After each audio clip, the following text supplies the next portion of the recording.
So we've just finished day one at AidEx 2025 here at the Palexpo in Geneva. We've done quite a lot of interviews today. We've been around meeting with a lot of manufacturers and freight forwarders and suppliers, met some new partners and caught up with some existing ones that we love working with over the years.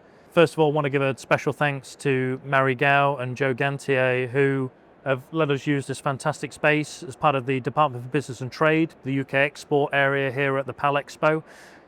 And moving on from that, it was good to catch up with MURC, a good friend of mine, Tsukamoto-san, who runs the organization there, the consultancy from Mitsubishi, who have been working with us for the past year. And we actually met at this event in 2024. And they represent all of the large and innovative smaller manufacturers in Japan. And we're trying to introduce those manufacturers into aid and relief work, but also into other healthcare projects that we support as well for advanced technologies. One of the companies in particular was Fujifilm. So we all know Fujifilm for their fantastic lens technology, their camera technology, and they've applied that in the healthcare space as well, which isn't always as widely known as their consumer product areas. And we were given a fantastic overview from colleague Takuma Otsuka, who is the head of global marketing and global health for Fujifilm. And he showed us this fantastic product. It's a X-ray machine that packs down into a suitcase, or a rucksack I should say, and then can be deployed in a war zone or a conflict area or a natural disaster, and is for use on the go. And the data can be sent into the cloud. It uses AI to do diagnostic, particularly for tuberculosis, but can also be used for other X-ray uses as well. It was a fantastic piece of kit. And then on from that, again in the Japan area, we caught up with Bannister Langham. Now Bannister works for a company called Cyberdyne, who make robotic technology. And this robotic technology is used to help those patients and those recovering from illnesses that have caused them to have mobility issues and mobility disorders that need rehabilitation.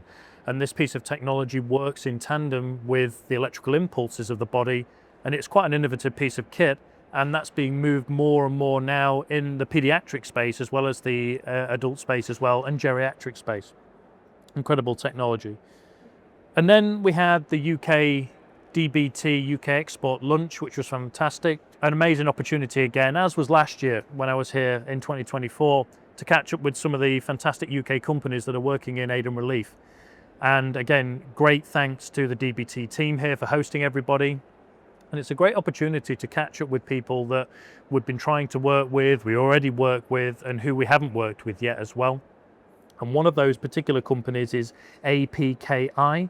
And I had the pleasure of meeting with Alan Grieg, who is the director of that company from the UK. They're based in Lincoln in the United Kingdom, and they make battery technology to help provide redundancy in the healthcare sector for power outages and to support that technology, both from the UK setting, which has been the primary area of use for a number of years, but now in an aid and relief setting because the use cases are so similar and incredibly invaluable.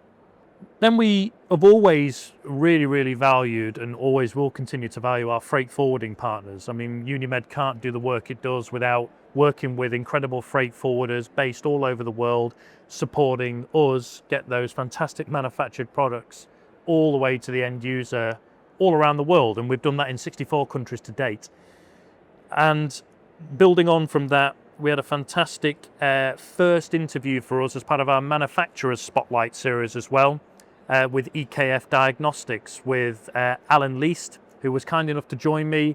He'd only just flown in. He's staying just around the corner from the airport and the Palexpo here, and he was kind enough to give up his time and do that interview with me here in the DBT area at the Palexpo. Now, I'm not going to talk too much about it because that'll be coming up soon, and we'd really appreciate you taking the time to have a look at that interview. But it gives a little bit of an insight into the history of EKF Diagnostics. They're a fantastic UK company.